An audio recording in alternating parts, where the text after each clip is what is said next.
everyone, welcome back to my channel. If you're new, my name is Rebecca and today I have some farmhouse style DIY projects that I wanted to share with you guys. I hope you'll give this video a thumbs up if you enjoy it. Let me know which one is your favorite. I have 4 DIYs. The 4th one is actually kind of a 2-part. And my favorites are probably the 2nd and the 4th. But let me know in the comments which one is your favorite. I would love to know. The first one is really easy to do and is also super affordable. I'm using a pack of 6 napkin rings from Dollar Tree along with this placemat I found in Dollar Tree as well.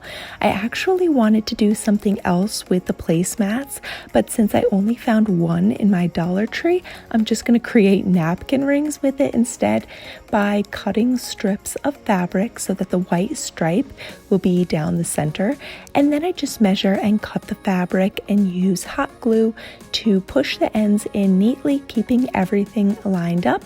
And there we go. These could go with quite a few styles, but will definitely work well with the rustic farmhouse style for sure. Next, I'm taking this wall art sign from Dollar Tree, and honestly, I'm going to leave that side alone so you could use this either way once you're done. And I'm going to be painting the back of the sign with some white chalk paint. You could spray paint or use some white acrylic paint in Dollar Tree, whatever you prefer. I wanted to kind of brush the chalk paint on, how shall we say it? Kind of messy. I think just the wild, worn look is perfect for shabby chic, rustic, and farmhouse decor. And to further enhance the antique, natural country vibes, I also came back with some mocha chalk paint. Of course, any dark paint or stain would work for this, and you could just go ahead and give the edges a little bit more antique, aged look. I ended up doing a little bit more than I wanted along the edge by mistake, so then I had to keep going to make the whole thing look a little bit more uniform, and I just kind of made it look a little bit splotchy and gave it a little thicker border for this artwork. Although you don't want it to be too thick or you might end up running out of room for the letter stickers. Once it's dry now, I'm using a $1 set of wall stickers. The scripture verse and font on these are so lovely, and the pieces lined up pretty nicely on here as well.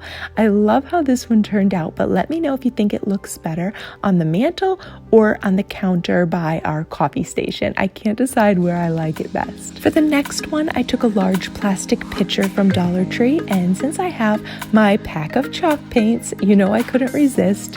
So I used the oatmeal color one to paint the outside of the pitcher, and although I did tape off this part at the top in order to leave it clear, I was later thinking it might look best if you just painted the whole thing. I'm making this pitcher as a flower vase. We are not going to be drinking out of this, but I wanted to be able to put water in it for real live flowers, and I didn't know if I used the chalk paint right up to the top of the pitcher, whether or not pouring out the water over it in order to change the water for the flowers would end up damaging the paint. I don't know. If you have any advice, let me know. For the handle now, I covered it in that jute nautical rope, which you can get in Dollar Tree, although I've been finding mine in bulk on Amazon for actually it was a little bit cheaper lately, and I'll have the link below for everything that I'm using. Whenever I'm off to find a sunset, a flavor of a memory, whenever all the stars above are shining, then I know I'll never be alone. I am also in love with the last project now, partly for the adorable tray that I made to go with this, and partly because of how cute the finished project turned out. Anyway, for the tray, you'll need 2 or 3 boxes of wooden tumbling tower game blocks. For the first box, we are going to line them up to make a base for the tray like this, and I alternated rows of 6 horizontal blocks and 2 vertical ones. Once I had the size tray, the way that I wanted for the base of my tray, I went back and attached them all together with wood glue. I'd recommend not using hot glue because even a little bit of the extra bulk that's going to add up between this many pieces to make them not line up correctly. If you don't have wood glue, you can use would be like super glue or crazy glue. I think those might work.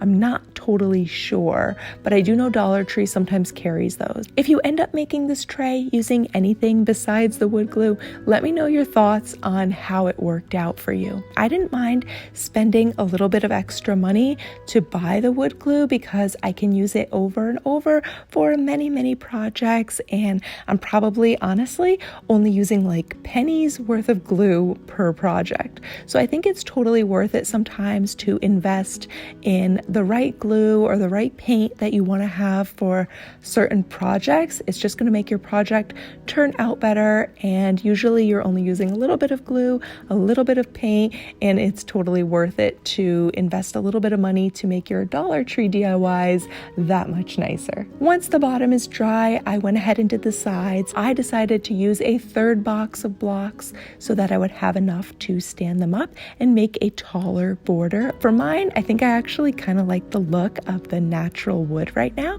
so I'm gonna leave it just the way it is. But I did decide to use 4 of these vases from Dollar Tree. I painted them white and then applied some black removable wall stickers from Dollar Tree to spell out milk, and I think this is gonna go perfectly in any country farmhouse kitchen. I absolutely love how this one turned out. You could add some seasonal wildflowers, leaves, greenery, or pine branches as well to make it more custom and seasonal, or to coordinate it with any other decor or colors that you might already have in your home right now. Thank you so much for watching. If you're still here, please give it a thumbs up and let me know.